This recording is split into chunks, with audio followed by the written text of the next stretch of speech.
We will now move on to the next panel of the morning. Now, not talking about what is the value, let's say, of crewed space exploration when it comes to space medicine, but going towards more the goal of today's event, which is Asteroid, and how can we protect our planet from them.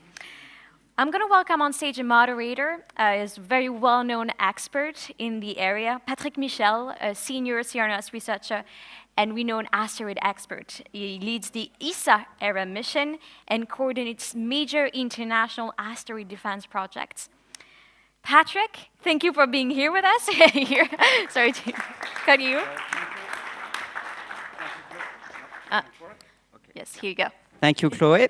So, welcome everyone. We're going to talk about asteroids and action, how science protects the planet. And for this, I kindly ask Margherita Cardi, with the project manager at Tyvak of the Milani CubeSat on board the Hera mission. Thank you, Margherita. I have Jan Carnelli, who is also another project manager of the Hera mission. So we have a lot of project managers with us.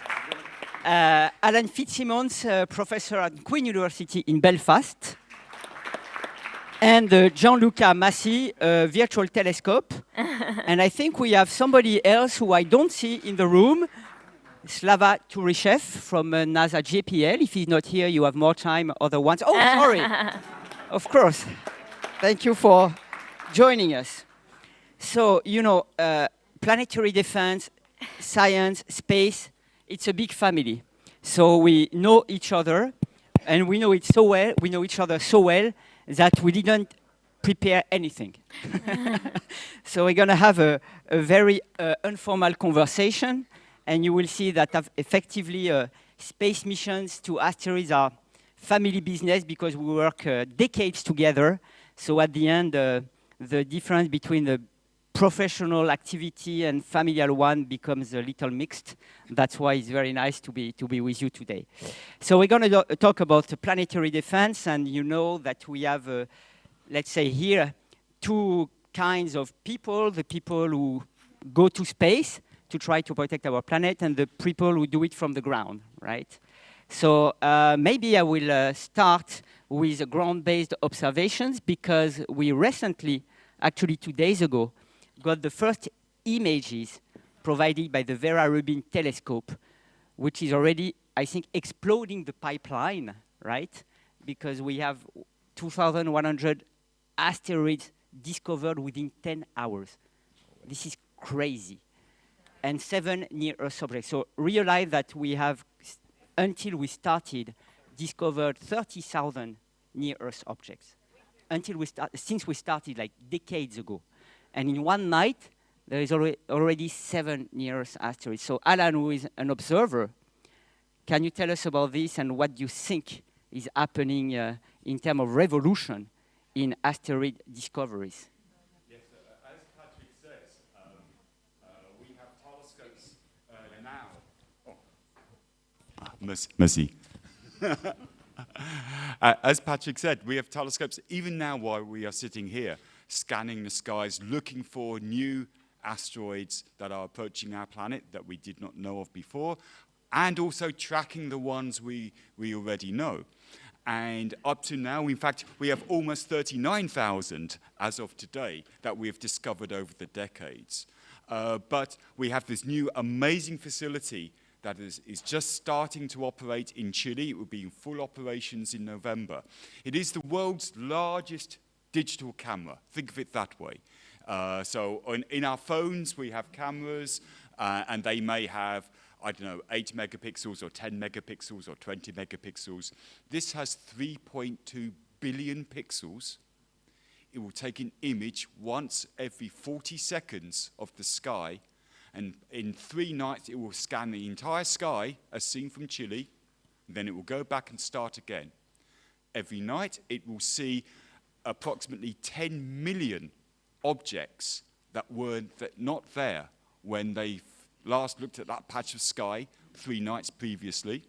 And out of those, there will be every night there will be several thousand new asteroids, including some near-Earth asteroids. The results that Patrick was telling us about was just a test of the system. They're still refining the system. It will start operating in November, as I said, and for the next 10 years, it will scan the skies trying to find all the near-Earth asteroids that it can. And as you said, we have 39,000 asteroids after decades of looking close to our planet.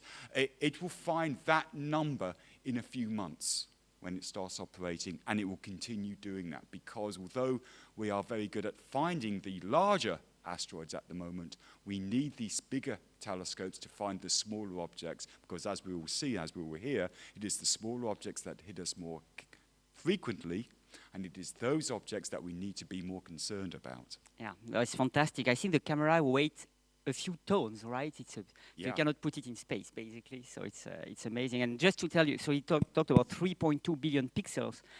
1 billion, you take 1 billion balls, you count one every second, it takes you 33 years to count 1 billion. So when you have $1 billion in your pocket, it's very important, very big. Thanks, Alan. This is fantastic. And I think we have another observer here, Gianluca. So tell us about the observation you do, and basically whether, how will you take into account the Vera Rubin observations in your activity?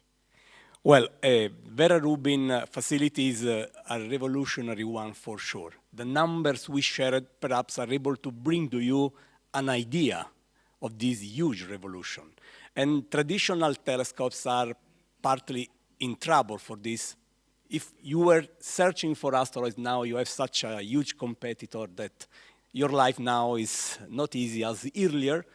But still, there are some chances, I believe, because, there are other surveys in the northern hemisphere, but keep in mind that the Vera Rubin is placed in Chile, so under the equator. So at least us living in the north still have some chances to keep our job, But and you are doing also follow-up observations. Yes, because of course. Discovering is one thing, but knowing what's the trajectory, you need a long time of observation. So maybe you can do also the follow-up of the discoveries of Vera Rubin. Absolutely. I want to underline this point. Thank you, Patrick, because for many people, discovering an asteroid is basically the full story. This is not true, because it's useless making a discovery if you are going to lose the object the very next day. Because if you really want to address the impact hazard, you really have to know the object. You need to have confidence with the orbit. So the follow-up work perhaps now is even more critical than earlier, because with such huge numbers of new discoveries coming, I really believe that the pressure on our facilities, mainly doing follow-up, will be huge as well. But we are ready, hopefully, to face this new effort, and we will see how things will develop. For sure, these are very exciting times, so I really invite the young people here to consider to have a place, to have a role in this amazing new future, bring to us from these amazing new toys for science. And we should point out the role of amateur observers, because they contribute to the follow-up. I mean, there was this 2024 YR4 asteroid that we discovered last December, which had a probability of impact that increased. Now we are safe, the moon less, and that's fantastic if we can observe an impact on the moon. But the first weeks when it was observable by amateurs, they play a role, because they even know how to enter the data at the Minor Planet Center, where all the observations are collected and allowing the centers that compute the probability of impact to do their job. So it's very important. This is, citizen science. Yes. Perhaps the asteroid science, Patrick, is perhaps the only science where amateur can really contribute at the same level as professionals. And as Patrick reminded us, in special cases, their observations can be the only ones available. So in several cases, we had to rely on those amateur people doing an excellent job at night. Yeah. And so you are at JPL, right? And you need a mic. Yes, of course. Or you scream. So you are at JPL, and JPL, you have the Goldstone radar, not so far, and also laser tracking. So how does that contribute to asteroid science and observations from the ground? Oh, we have many facilities that actually are contributing to asteroid searches. So we have space missions that are being developed now, so soon will be launched. So we have radar in Goldstone that actually allows us to track asteroids. And so when you track asteroid with the radars, you actually can understand the surface properties of those objects. You understand how they were made, so you understand the history of those different objects in the solar system. And that is exciting because we know different groups, different classes of asteroids that were made from different materials. And it's interesting because now we can also understand which ones are most important for us to mine in the future if we are going to do this. And so with optical tracking, we have facilities that are allowing us to determine very precisely orbits of those objects. Because as we know, asteroids do not emit light. They just reflect solar light. So it's very hard to detect those objects. They need to come just exactly in the field of view of your instrument. And so the Vera Rubin instrument will allow us to detect that many objects that we have never done before. So, but now we need to propagate orbits. We need to identify those objects that are potentially hazardous to our planet, because those asteroids which are in main belt asteroid, they're basically moving around pretty much in almost a nearly circular orbit. But some of them, of the asteroids, the actual orbits are perturbed, and so essentially they're coming in the inner solar system. They intersect the orbit of Earth, and we don't want them to collide with our planet. So we need to understand precisely where those asteroids will be in the next 50, 60, 100 years from now. And so using optical tracking, we are able to determine the very precisely ephemerides of those objects and propagate them in the future so that we will be all safe on the planet. Yeah, and what's super cool, actually, I think, for the Vera Rubin, that we can predict if an asteroid is going to come closer to the Earth, which makes it observable by radars, because radars need the object to come close to the Earth. And thanks to that, we can get a better shape model. You know that when we see an asteroid, we see the light emitted from re-emitted from the surface coming from the sun. And from that, if you observe long enough, you may derive a shape, but it's highly, uncertain. Radars are super good to get a shape model. And in fact, I will always remember when we had the shape of Bennu, the asteroid that was visited by the OSIRIS-REx mission by NASA, given by radar. And when we arrive at the asteroid, okay, the surface structure cannot be as well resolved, but the global shape was really close to the radar one, so it was ground truth. So it's very powerful because for planetary defense, it's important not only to know the size, but we need the shape and the structure. So and radar contribute to that. So exactly, and some of the asteroids maybe, they may be just piles of rocks. So the loosely connected rocks with ice, and some of them will be very solid. So it would be nice to know that if the asteroid is coming our way, it will be just a pile of rocks. So but potentially we can interfere with that pile of rocks. So you give me a good transition, because the only way to know that, and the only way to understand the structure, is space missions. And in fact, it's true that in the early 90s, asteroids were still, faint light points in the sky. For people, boring, just a rock in space. And then we started to have flybys by the Galileo mission actually going to Jupiter, showing us first Gaspra and then Ida with its little moon. And then we had the NEAR mission going to Mati. So from the mid-90s, these images revealed the extreme diversity of these objects in terms of shape, of size, of structure, and the complexity of their geology, basically. You have on one asteroid many kinds of geological features. You have avalanches, you have craters, you have boulder fields, you have even some asteroids that emit particles naturally, we don't know why, like Bennu. So it's really crazy, and this needed these images, otherwise we wouldn't have the sense of the complexity of these objects that we need to take into account for planetary defense.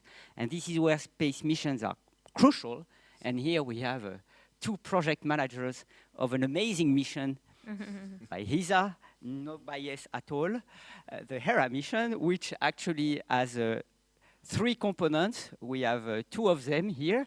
There is a mother space. This is the first time that HISA, and actually in the world, we have a mission that carries not only a main spacecraft, but a spacecraft that carries 2 other little spacecraft called CubeSats that will be deployed at proximity of an asteroid, so that we have not only 1 base to observe the asteroid, but actually 3 that will communicate together in order to enhance the science return and our understanding that is really important for planetary defense.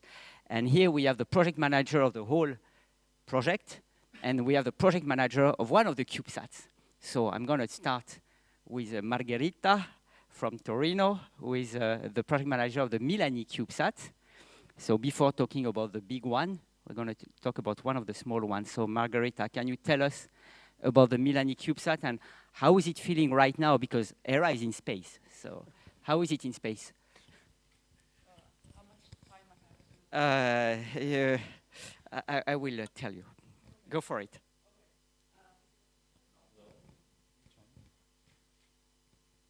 Studying spacecraft in space, and then you go.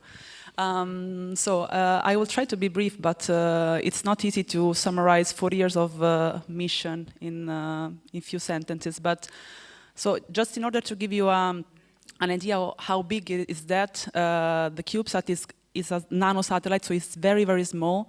And in order to have the public have an idea, we always use the shoebox as a size level. So in this such small volume, we have 3 instruments for the science mission and all the systems that we need to do the mission alone. Because as Patrick was saying, we are now inside Hera-Mam, so we are safe because during the cruise we don't have the equipment to do that on our own. So we are inside the main mothercraft. But once we get there, we have to be deployed and we will be alone. And let's say we have to face some challenges such as navigating in a crowded environment because we have 3 spacecraft and 2 asteroids. So let's say it will be a crowded environment and there will be radiation stuff that is not really common in the LEO, in the standard orbits for the missions for CubeSats. And so we had to develop all these systems in such a tight timeline, I would say. So the same was for them, but for us, such a small CubeSat, it was even more challenging. Also because being integrated into another mothercraft keeps the interfaces and the safety and the compatibility and the interfaces in general are very complex stuff to be tackled. So we had to make sure that we could communicate with Hera, we could exchange protocols and data, etc. So it was very tough, and we had to develop multiple models in order to reach this moment. And from a scientific point of view, I have to say that our aim is, we have a couple of objectives, I have to say. One is to increase the scientific return of the mission. So we have instruments that will take images. We have an hyperspectral camera on board that is the main payload, and we are going to make images of the asteroid. We have a small dust detector, so we think that after the impact there are some particles around the asteroid, and so our hope is that these particles will be just posing on the sensor and we can try to understand a little bit better what is the composition of the asteroid. And then we have the navigation camera, which was born to navigate around this space, but then it was so good that it was promoted as a scientific instrument, so we have a third one. So this is one, let's say, objective in order to increase the overall return of the mission. But for us, another very important thing is that it's the first time that such a small spacecraft is trying to do its own mission around an asteroid. So for us, from a technological perspective, we are about to demonstrate a lot of things. And from an industrial perspective, if we succeed, and so we are able to do that, this will open, you know, the scientific missions to be actually handled with such a small spacecraft, right? So it's very important for us to demonstrate our capability to do that. And last, because I know it's waiting for that, we are about to try to land on the asteroid, because so we don't have any, let's say, instrument that requires landing in order to achieve data, so we don't need it for a scientific point of view. But again, from a technological perspective, demonstrate that we can land on such a complex object, such far away from Earth, can open another wide range of missions. So we are at the end of the mission, when everything is done, when every data is there, I think we are going to try to attempt a landing. That's fantastic, and I must say I really have a great, thank you for what you're doing, because I know it was really hard in 4 years to be ready, and first time that we have CubeSats doing this space exploration from companies who are used to do CubeSat for Earth's orbit. And I think that opens a new area, demonstrating that a mother spacecraft should always be pregnant with little things to, to deliver at an asteroid. I think this is fantastic. And I have to say something, that 4 years were very tough, but the whole team was very engaged and we rushed a lot. We canceled our holidays, I don't know how much times, but we were very passionate about that. We launched in October, and now this phase for me is the weird one, because I have just to wait. I mean, every two months we have a contact with the spacecraft, so we just ask for the mothercraft, hey, can you just power it on so that we can see if it's alive, all values are nominal, so I kind of have his news. But in order to see the real behavior and the real mission, I have to wait like 1.5 years. So this phase for me, it's like... calm after the storm. Yes. So to be fair, there is another CubeSat actually made by GomSpace in Luxembourg, which is called Juventas, and is also very interesting because the first one that will probe the internal properties of an asteroid is a radar. So far, all the knowledge we have on internal properties of asteroids is indirect. Here, the first time we will launch radio waves in an asteroid, see how they reflect. That will tell us the level of internal heterogeneity. And this is very important for different reasons. But I don't want to speak too much. I just want to say, before giving Jan will talk, I just want to recall that actually Hera is the detective that going back to the impact scene, that the DART mission successfully deflected the small moon of an asteroid system. We know the deflection was successful. The moon was orbiting around its main body 150 meters, the main body 800 meters, orbiting around with 11 hours and 55 minutes.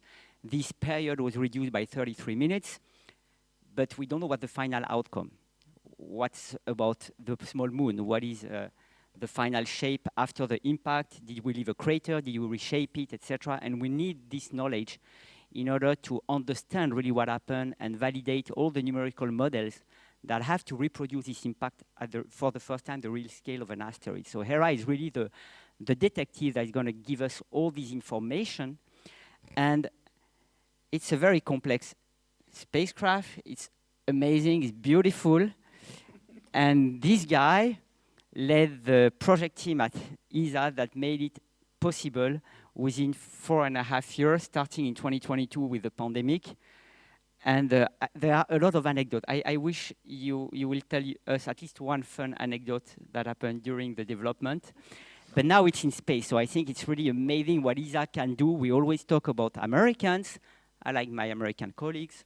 But ESA does really great thing, and this mission is a great demonstration of an integrated team working together with actually a main company, OHB, for the prime, but then other companies for the CubeSats, project team, crazy scientists. That's tough. So congratulations and thank you for carrying Hera in space. Yeah, actually it's more than 100 companies and institutes, so it was a large family. And I think at some point we were more than 400 people across Europe, 18 countries in Europe working on this. But you missed a very important thing that you are hiding. Right. So the whole mission is about deflecting asteroids, right? Is about testing a technique to deflect asteroids. And so we launched the DART probe. NASA launched the DART probe in 21. In 22, we hit the moon. And then we're going back to understand, but to understand what they got wrong, because the scientists told us that the deflection would have been a few minutes, more than 5. They say more than 5, but we were expecting maybe 5, 10, something like that. And in reality, the deflection was, the change in orbital speed was more than 30 minutes. So it was much more than we expected, which is a good news in the sense that possibly we can even deflect larger asteroids with this technique. The bad news is that they got it wrong. That's good news. We have more work. Scientists are always happy when they predict well, they are happy, and when they are wrong, they have new challenges. Exactly. So that's the purpose of the Hera mission. We knew that, of course, there was one element to demonstrate we can change the trajectory of an asteroid, and that was achieved. But this is on one body. So how do you extrapolate from one asteroid to make it a generic technique? Then you need to know all the parameters, all the properties. You talked about the internal structure with the radar. very important, the mineralogical composition, and many other things. And this is why we had foreseen to launch HERA, which we launched in October last year. It was indeed a challenge, and I just want to mention, because we are in Luxembourg, that the second CubeSat, Juventus, was built here, and also its main instrument, the radar, the Jura radar, was built here by M-Tronics. So a lot of Luxembourgish knowledge, passion into this project. And it's this, let's say, is also an evolution of the instrument that flew on Rosetta, for those who followed the Rosetta mission, where we also had a radar. So we are very excited. We flew past Mars. If you go on the internet, you can find some beautiful pictures we took through passing by Mars. And we are now at about 350 million kilometers from the Earth, and we will reach the asteroid next year on the 1st of November. And that's when the fun really starts. We will deploy the CubeSats, and we will have for the first time this multi-satellite complex operation, which we never did before. So we are also learning on the way, and then share with all of you live all the science that we will get. Actually, we have an application, in case you're interested, called hera.space, where you can go and chat with HERA almost live. Every day we have a contact with HERA. We dump all the images, all of the telemetry, everything is there, and everything is available to you. So you can chat and ask any questions in any language, and she will talk to you. Yeah, so in fact, let me just say one thing, is the fact that since not one thing, maybe two, since we interact with asteroids, with sampling tools or impacts, each time the mechanical response of the asteroid has been totally different than the one we expected, and there is no exception. Like for the OSIRIS-REx mission that took a sample of Bennu, during 2 years we had images showing us an asteroid full of boulders. And when I see a boulder like this, it's very hard, right? And in fact, when the sampling tool touched the surface, there was no reaction, like if we were entering into something which has no cohesion, which is super counterintuitive because apparently it's solid and it's not. So interacting is essential. And DART made an interaction, and we don't know what the outcome, and as I said, that's why maybe we're wrong, is because they are very small, they are in a very low gravity environment. You know, like when I jump here, I am excited on my chair, I'm staying on Earth because the gravity is large. On an asteroid, I'm already in orbit, or maybe escaped. So everything is very sensitive, and we are still in the stage of learning what it means. So that's why, and that's really exciting because this is, I think, the first time that we already have images of an asteroid with DART. DART took, with his camera, images of Didymos and Dimorphos before impacting. So we have images, but we know already that the next images are totally different. Totally, because the system was transformed. Dimorphos, the small moon, whether there is a crater. We already know that the impact site, the last image we have, the boulders are not there anymore. And Didymos, the main body, may have been covered by part of the material of Dimorphos. So it's super exciting because it's like discovering, this time, not a new world, but a totally transformed one. And that's what HERA is going to do. But you didn't tell us a funny anecdote. Ooh. So yeah, making a project in 4 years is quite challenging for this type of missions. Normally deep space missions take 7, 8, 10, 12 years. So we were really in a rush, and we did things a bit atypically. To give you a sense of the timeline, the last, of course, when you develop software, you have a lot of bugs. Like with, I don't know if there's any software developer here, but so the last software patch was coded in the plane going to the launch base, and it was sent via, so my colleague connected to the internet on the plane. Luckily now we have that technology. Sent it via WhatsApp to industry. They checked it, and then we uploaded it on the plane, on the satellite when we landed.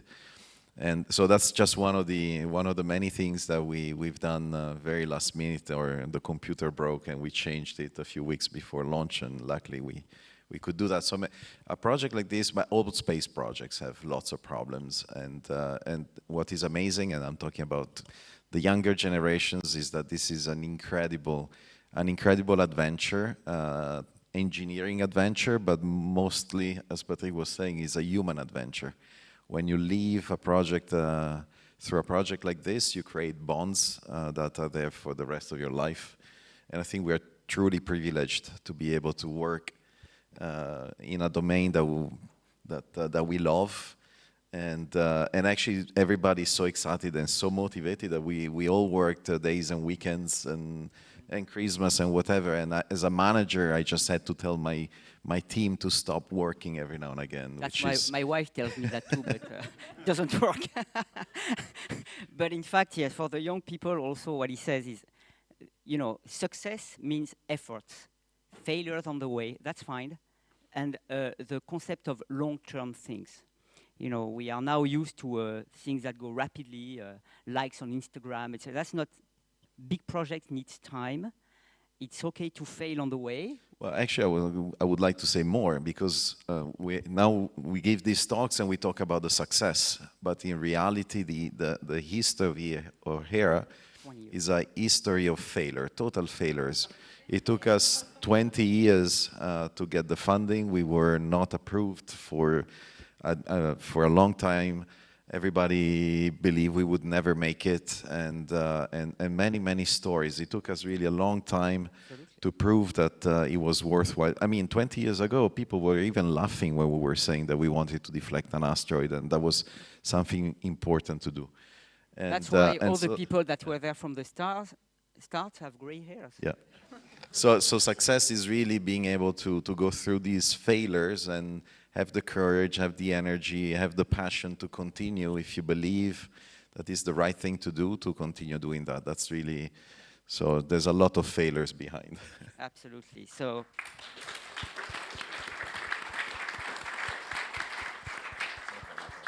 as you have seen, planetary defense is detection, tracking, follow-up, characterization, deflection.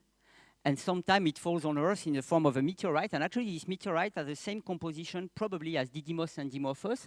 That will be confirmed with Milani, Margherita's CubeSat. It's very dense because it had to go through the atmosphere. The objects, same composition in space, are probably underdense. I just want to point out maybe not this one, because I think it's a CO chondrite. Yeah. So some of them contain the oldest material we have on Earth. You know that the oldest rocks we have on Earth, I mean minerals, are the zircon, which are about 4.3 billion years old. But in these meteorites, you have inclusions that date the solar system. So it's 4.567 billion years ago. And we know it because we dated, these are the first minerals that condensated, that became solid when the sun was born and the gas cooled to start forming planet. So in these meteorites, we have material that is older than the solar system.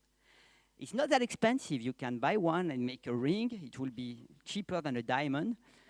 The problem is that your wife will ask both. But remember that when you have a meteorite in your hand, not this one, but some others, you have the older material in the solar system, so they are not only a source of danger, although we fortunately have no identified threat, but also a source of wonder, and they tell us about the solar system history. So I think I have to thank my speakers, except if there is one final word by anyone. If I may, the field is really evolving, so it's not only asteroids in the solar system. On October 28th of 2017, the solar system was visited by interstellar asteroids. This is the rock that was born in a different solar system, in the nearby solar system.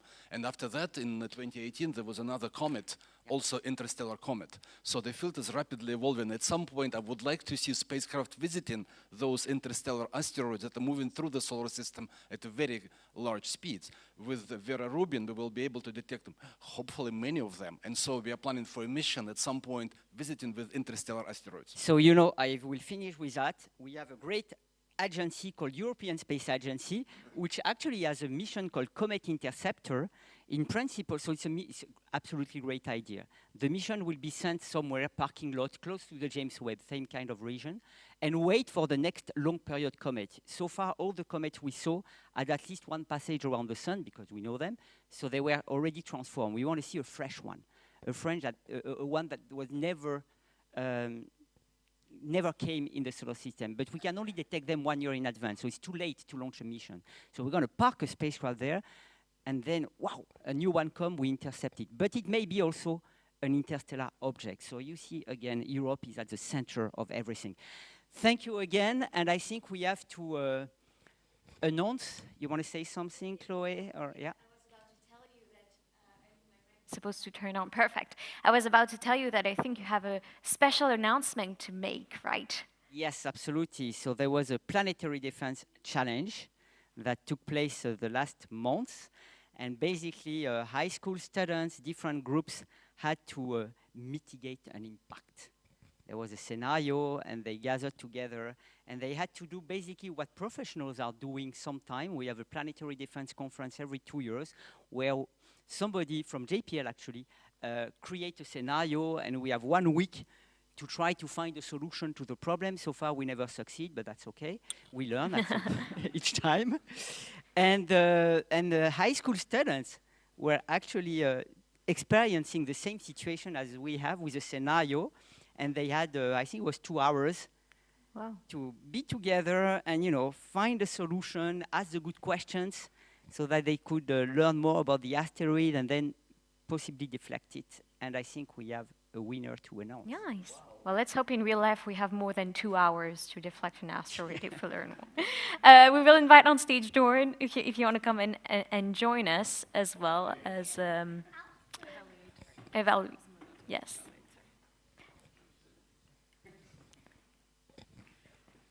Thank you. So, well. Can I give you the mic? All right. Just a few words. First, you understand how important it is not to know that the asteroids exist, how important it is to discover. And discover a high percentage of the dangerous asteroids. So you remember maybe the 1908 asteroid in Tunguska, so the 30th of June is the date when this asteroid fall down in Siberia and destroy many thousands of square kilometers of forest. You remember the Chelyabinsk asteroid, not far away, 2013, 15th of February.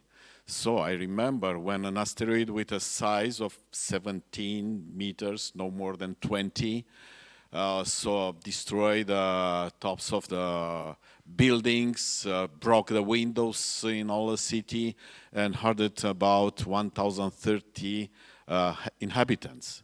So they are very dangerous. So the danger posed by the asteroids is much higher than the danger posed by a volcano, by a tsunami, by an earthquake. So, congratulations for all the important information you provide to the public now, and thank you very much for your contribution. I deal with asteroids in many ways from a lot of years. In 2005, I was part of the first working group of the Association of Space Explorers, led by Rusty Schweikart, the Apollo 9 astronaut, dealing with the asteroids. Then we moved the problem to the UN. In 2016, we approved the International Asteroid Day, and before it, we approved 2 international bodies, International Warning Asteroid Warning Network and SMPAGE, Space Mission Planning Advisory Group, yes. These were proposed in the beginning by the Association of Space Explorers as executive bodies. But at the international level, it's very difficult to have an executive body, and we organize all these things at the global level as advisory groups. And then the leaders, we take the decisions. Thank you very much, and let's continue.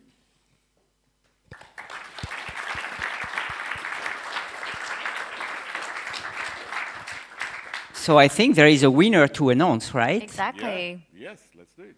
Let's do it. Alan, maybe you wanna join Doran, because I think you were part of the business. Okay, I will stay here maybe. Here we go. To let the winner come. All right. So the winner is 3rd place first. Okay. Get this done. All right. Yeah. So the winners are, actually, for the third place, if the person is in the room, of course, feel free to come on stage. So Oh, yes, the team Asterix and Isauris. Asterix and South, congratulations. Is anybody here? Is the team here? Okay, there come we- here. Come on, yes, come yes, down. we have a team member. We have some team members. Uh-huh.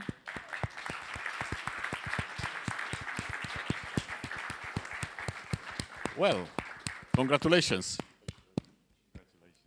And you get a prize.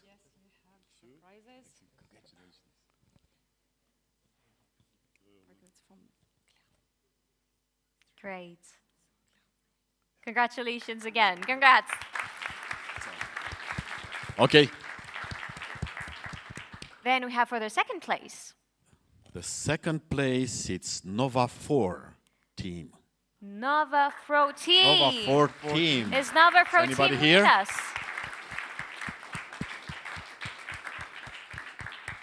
I don't see the team here. Nova Fro. Don't see the team. Second place? No? No? Then it's, Okay. yeah. Yeah, we'll give them later. And so the So, first and place. the first place, it's Vauban Asteroid Deflectors 1. Oh, wow. Woo! EAD1. Yes. Congratulations. Okay, look there.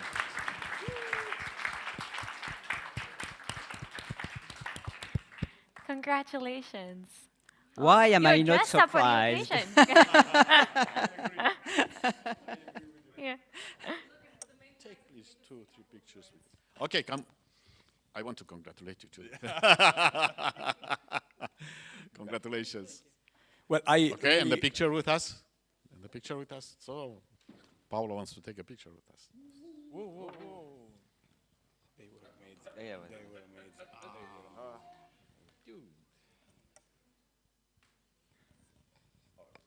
All right. Now. All of us. All right. All of us. Okay, let's quiz in maybe. Anna, where are you? Let's quiz in the middle.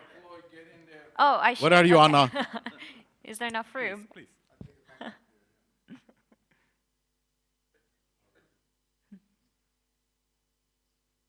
Okay. thank Amazing. you. Congratulations to all Oh, finalists. Congratulations once again.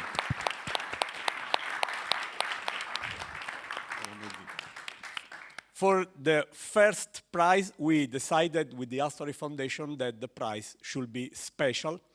So these guys will have the opportunity to officially name a real asteroid made available by the Virtual Telescope Project. We will pick the object among the discoveries we did in the past.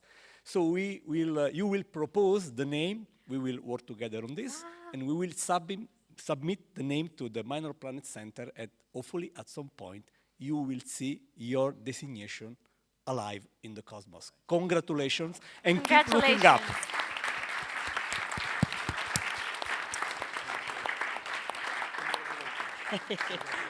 Congratulations, Yavi. The future asteroid experts. Maybe we'll meet in 20 years and you'll be the one sitting on the Of panel. course. I hope so. I hope that will be even better. I mean, the level is high with them. Yeah, They yeah. are fantastic. Well, Congratulations. Congratulations to all panelists and to you also as well, Patrick Michel, for this very Thank you interesting again discussion. for all the panelists. We will now direct you towards the astronaut signing session with you, Doran, as well. So you can go to the main hall, and we'll be back in 20 minutes with fire chat discussions here.